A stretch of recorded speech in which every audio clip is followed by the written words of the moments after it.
melhor. E foi aí que eu fui aperfeiçoando. E foi até legal você falar isso daí, porque o pessoal fala Ademar, lembra do chute. Mas não era só chute. Não era só chute, porque eu assisti nessa época, eu assistia bastante futebol, alguns vídeos eu vi depois, porque tinha muita qualidade. A dupla de ataque, depois que o Túlio saiu, você entrou ali, tinha bastante qualidade. Cada um na sua função, ele era mais centroavante, daqui a pouco vinha você mais fazendo o balanço ali, sentava o sapato, mas tinha qualidade, porque você buscou essa qualidade. Você buscou melhorar para jogar. Não é igual você falou, você podia falar com o empresário, não sei se tinha empresário na época, falar, não me tira daqui porque eu não estou sendo aproveitado. Peraí, não, eu vou mostrar que eu posso. Foi o que eu pensei, falei assim, não, vou mostrar para esse treinador que eu tenho qualidade para estar lá dentro, porque se eu não estou jogando hoje lá dentro, porque eu não tenho qualidade, porque o treinador tem que colocar o que tem de melhor. Sim. Porque o que está em jogo é o cargo dele. Então eu não devo estar sendo o melhor porque ele não está me colocando. E aí eu fui buscar, e assim, em relação a essa parte, eu via muito assim no jogo, às vezes, o centroavante hoje a gente vê, o cara fica lá, não chega a bola, fica omisso, fica quieto lá, aceita a marcação. Eu já voltava, fazia esse balanço, o para-brisa que a gente fala, fazia o para-brisa, jogava ali na costa do volante, tirava de lado e batia. Não sabia driblar, não sabia pedalar, não sabia essas coisas, mas eu comecei a treinar a parte física e a parte do chute. E isso começou a fluir. E aí foi que todo esse sucesso e ficou marcado, né? Se você pegar hoje, onde eu encontro as pessoas, né? É engraçado que assim, eu mesmo não tenho ideia da força, né, do chute, né? Mas as pessoas onde eu vou, o canhão do ABC, o canhão do azulão, pô, você tinha uma bomba e tal. Pô, no meio do futebol brasileiro, Juninho, que só tinha fera. Hoje só, desculpe o pessoal aí que tá nativo aí, só tem pé de rato, cara. Só pé de rato, o cara não sabe nem chutar a bola, mas assim, pô, você ser destaque no momento daquele em que jogava de atacante, Romário, Washington, Edmundo, Marcelinho Carioca, Roberto Carlos, toda aquela galera, você ser um dos destaques, você tinha que ter qualidade. E aí, voltando para João Avelange, nós eliminamos o Fluminense. Aí fomos pro Parque Antártica para pegar o Palmeiras. E nós não tínhamos o mando de campo lá no Atlético Campanella porque a capacidade era pequena. Então nós mandávamos 2 no Parque Antártico. Então o Palmeiras jogou as 2 em casa. Aí nós ganhamos a primeira 4-3 e o segundo jogo empatamos 2-2. Aí eliminamos o Palmeiras. E aí chega o Grêmio. O Grêmio com aquele dentocinho que não jogava nada, com 19 anos. Ruim pra caramba. 19 anos, bombando, voando. Tinha acabado de vir na seleção, que tinha feito um estrago lá. Um forfé lá. E aí a gente chega contra o Grêmio, né, cara? Com Zinho, Ronaldinho Gaúcho, Anderson Polga, Darley, Roger, treinador, né? E para você particularmente, como que era você estar no São Caetano, um time de menor expressão, enfrentando o Grêmio, naquela situação que estava o Grêmio, com aquele time, rolava um nervosismo ou não? O jogador de futebol que falar que não fica nervoso antes de uma partida, ele tem que pescar, cara. Tem que pescar porque ele tá muito calmo. Tá no lugar errado. Tá no lugar errado. Ele vai falar assim, aquela passadinha no banheiro antes do jogo. Eu não gosto, e você creio que também não, o pessoal que está assistindo deve saber. Existe muita superstição no meio do futebol, né, Juninho? Assim, eu tenho que entrar com a meia branca por baixo, com a do time por cima, a minha sunga é sem... Ô roupeiro, né? Tinha o Zé Roupeiro lá. Ô roupeiro, minha sunga de jogo não tá aqui, cara, como é que eu vou fazer? Na sunga não vai ganhar jogo, não vai ganhar você. Mas você sabe que existe uma superstição. E a gente tem que entender, o pessoal que está assistindo aí, que qualquer superstição, qualquer mandinga que você faça não é maior que Deus. E também do outro lado, por mais que você tenha Deus, do outro lado tem jogadores que têm Deus também. Que servem ao mesmo Deus. Que servem ao mesmo Deus, e Deus é claro que assim, o meu trabalho pode ser recompensado, como o dele também pode ser recompensado.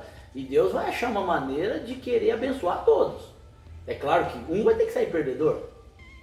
E a gente tinha muito isso aí, Juninho, quando a gente ia nos Atletas de Cristo. Tinham muitos jogadores que não tinham aquela fé ali firme na rocha, e quando chegava o Atleta de Cristo eles apareciam lá. E aí nós tínhamos um mineiro, volante, Mineiro, de Americana aqui, que jogou, jogou o título. Isso, jogou o título mundial em São Paulo.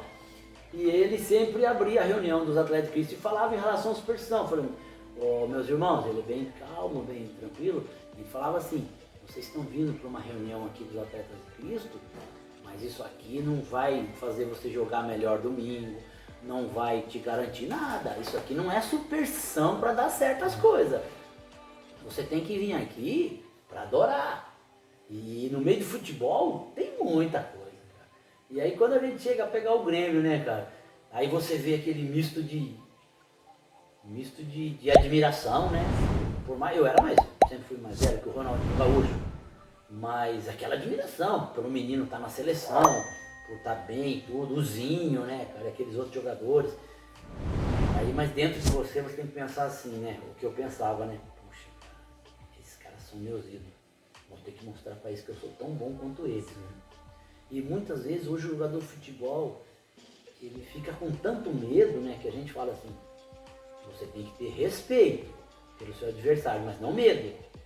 Porque quando você tem medo, você acaba não conseguindo executar as coisas do seu jeito, porque seu sistema nervoso está... Não desenvolve o seu trabalho, né? Não, você não consegue desenvolver da melhor maneira, né? E aí a gente consegue eliminar o Grêmio, né, Juninho? Que era um baita time, eliminamos ele lá no... Ganhamos 3-2 em casa e 3-1 lá no Olímpico. Aí chega Vasco. Do baixinho. Então, e aí, puta, eu paro do lado do cara, velho. Para assim, perfil. Quando vai começar o jogo, né? A linha do meio campo tá aqui, eu fico lado a lado com ele, assim. Aí eu miro ele assim... Você já não conhecia ele ainda? Pessoalmente não. Nunca tinha visto ele, nunca tinha jogado contra ele, nada. E quando eu miro ele, eu falo, cara, ele é menor que eu, velho. É menor que você? É menor que eu, mas coisa de centímetro, mas... Ele que faz tudo aquilo lá. Olha pra caramba, tem 2 pernas, 2 braços, 5 dedos, mas esse cara é extraterrestre, velho. Aí, pô, até recentemente tava assistindo um vídeo dele aqui, que mandaram no YouTube aí, que foi aniversário dele recentemente. Pô, agora há pouco aí, veterano aí, fazendo umas loucuras, cada golaço aí nesses jogos de festa aí com o pessoal aí. Aí eu olhava aquele misto e falei, ele é bom demais, cara. Mas eu tenho que ser melhor que ele, senão ele vai me engolir. Mas o Vasco tinha um belo time, né, Juninho? Tinha Elton, goleiro, depois jogou no Porto e foi seleção há muito tempo. Aí tinha Júnior Baiano, Odivan, Nasa, Jorginho, que hoje é treinador. Aí tinha Juninho Paulista e Juninho Pernambucano, os 2 meias. Podia ser um só, tinha que ser os 2? Putz, tinha que ser os 2 Juninho, né, cara? Os 2 juntos. Ainda depois era Romário e Euler no ataque. Ainda tinha o Viola no banco. O filho do vento. O filho do vento. E aí, o resto da história vocês podem saber que foi uma fatalidade. Graças a Deus não teve nenhuma morte lá em São Januário, né? Mas teve aquele evento, o jogo decisivo que foi em São Januário, que caiu alambrado. Foi muito triste, ficou marcado para a história do futebol, né? Mas a partir, acho que daquele ano de 2000, a CBF começou a, apesar de ter sido aquele que eu falei, aquela salada, aquele Campeonato Brasileiro, mas a CBF começou a se organizar e acabamos em 2002, né? Já ter o campeonato de pontos corridos. E você que pôde jogar com o Romário ali, estava do lado dele naqueles 2 jogos, né? E depois acabaram virando 3. Isso. Porque acabou um no meio e teve que continuar no Maracanã. O que você pode dizer em relação ao Romário? Você não estava para assistir o Romário, você jogou contra o Romário, mas você viu o que ele podia fazer. O que eu posso dizer, se eu pudesse sentar na beira do campo e ficar olhando ele jogar, eu sentaria. Não tinha, né, muita informação, né, mas assim, cara, se eu pudesse hoje, que nem tem esses meninos hoje que têm acesso a essas mídias, tudo, a jogos, a lances, a VT, de um monte de coisa, pegar todos os vídeos do Romário, o cara olhar e falando, meu, não tem zagueiro para marcar esse cara. Ele chuta de direita, ele chuta de esquerda, ele faz de cabeça, ele faz de coxa, ele dá de calcanhar.